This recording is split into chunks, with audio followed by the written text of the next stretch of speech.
बिस्मिल्लाहिर्रहमानिर्रहीम अस्सलाम वालेकुम। इंशाल्लाह मेरे सब बहन भाई ठीक ठाक होंगे। अल्लाह ताला आप सबको हमेशा खुश रखे, आबाद रखे, हंसता मुस्कुराता रखे। आज मैं मुर्गाबी का सालन बना रही हूँ। ये देखें 2 अदद मुर्गाबियाँ हैं और ये मुजम्मिल के किसी दोस्त ने उनको तोहफे में लाकर दी थी।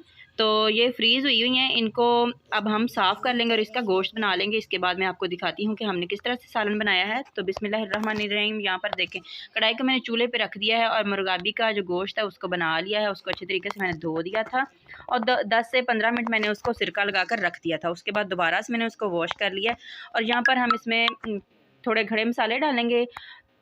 एक मैंने आधा इंच का टुकड़ा लिया है दालचीनी का और हाफ़ टी स्पून मैंने लिया है कलवंजी का और हाफ़ टी स्पून ही लिया है मैंने ज़ीरा और 2 से 3 चुटकी मैंने लिए हैं अजवाइन। और ये सारी चीज़ें डालकर 2 अदद मैंने ली हैं छोटी इलायची।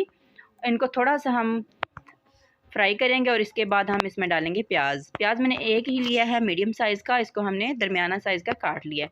तो ये इसके अंदर प्याज काट के डाल देते हैं और इसको हम फ्राई कर लेते हैं। बहुत ज़्यादा हम इसको फ्राई नहीं करेंगे, बस हल्का सा इसको फ्राई करेंगे ताकि इसका हल्का सा कलर चेंज हो जाए।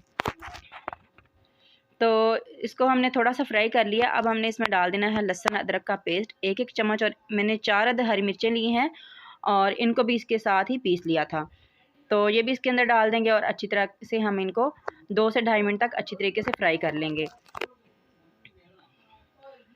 तो इसके साथ ही अगर भी मेरा बहन भाई चैनल पे पहली दफ़ा आया तो प्लीज़ चैनल को सब्सक्राइब कर लें, वीडियो को लाइक ज़रूर किया करें और आगे शेयर भी किया करें। यहाँ पर देखें मुर्गाबियों का जो गोश्त हमने धोकर रखा था, इसको अब इस टाइम पे इसमें डाल देंगे और इसको भी हम फ्राई कर लेंगे अच्छे तरीके से। तो और अपने मुझे कमेंट में बताना है कि किस किस को मुर्गाबी का गोश्त पसंद है और किस तरीके से बनाते हैं आप लोग। मेरे साथ इसकी लाजमी रेसिपी शेयर करें, अपनी राय का इजहार कमेंट बॉक्स में लाजमी दिया करें। तो इसको हमने 5 मिनट तक अच्छे तरीके से फ्राई कर लिया है मीडियम आंच पे और अब हम इसमें स्पाइसेस जो हैं वो डाल देते हैं। तो 1 चम्मच मैं इसमें डाल रही हूँ सुरख मिर्च का और हाफ़ चम्मच इसमें डालेंगे हल्दी पाउडर का। मैं टीस्पून के हिसाब से डाल रही हूँ सारी चीज़ें, आप अपने टेस्ट के मुताबिक कम या ज़्यादा कर सकते हैं। अब मैं इसमें डालूँगी पिसा हुआ ज़ीरा हाफ़ टी स्पून और 1 टीस्पून डालेंगे इसमें काली मिर्च पाउडर। तो जो काली मिर्च होती है ये लाजमी सालन में डाला करें और ख़ास करके इसी तरह से जब गोश्त वगैरह बनाएं तो उसके अंदर बहुत ही मज़े का इसका टेस्ट आता है। और जो सुरख मिर्च होती है वो थोड़ी कम भी हो तो ये बहुत ही अच्छा सा इसमें आपको टेस्ट लाएगी। तो यहाँ पर 1 टीस्पून मैंने डाला है इसमें नमक और अब हम सारे जो मसाले हैं इनको अच्छी तरीके से भून लेंगे और आंच जो है इस टाइम पे थोड़ी स्लो कर देंगे ताकि जो मसाले हमने डाले हैं वो जले नहीं और अच्छे तरीके से भून जाएं।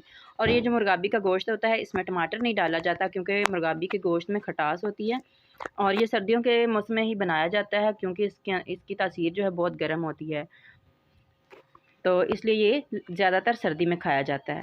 तो यहाँ पर देखें इनको हमने अच्छे तरीके से भून लिया है। अब हम इसको शोरबा बनाने के लिए इसमें 1 गिलास पानी डालेंगे और आंच स्लो करके हम इसको पकने देंगे क्योंकि ये जो गोश्त होता है थोड़ा सख्त होता है और इसको पकने में थोड़ा टाइम लगता है। तो इसको हम 15 से 20 मिनट तक पकने देंगे। तो यहाँ पर देखें मैंने इसको 15 से 20 मिनट तक पका लिया है और मैंने ग्रेवी इसकी बिल्कुल थोड़ी सी हल्की सी रखी है। आप अपनी मर्ज़ी के मुताबिक ग्रेवी इसकी रख सकते हैं। तो दुआओं में याद रखिएगा। अल्लाह ताला आप सबको हमेशा खुश रखे। अल्लाह हाफ़िज़।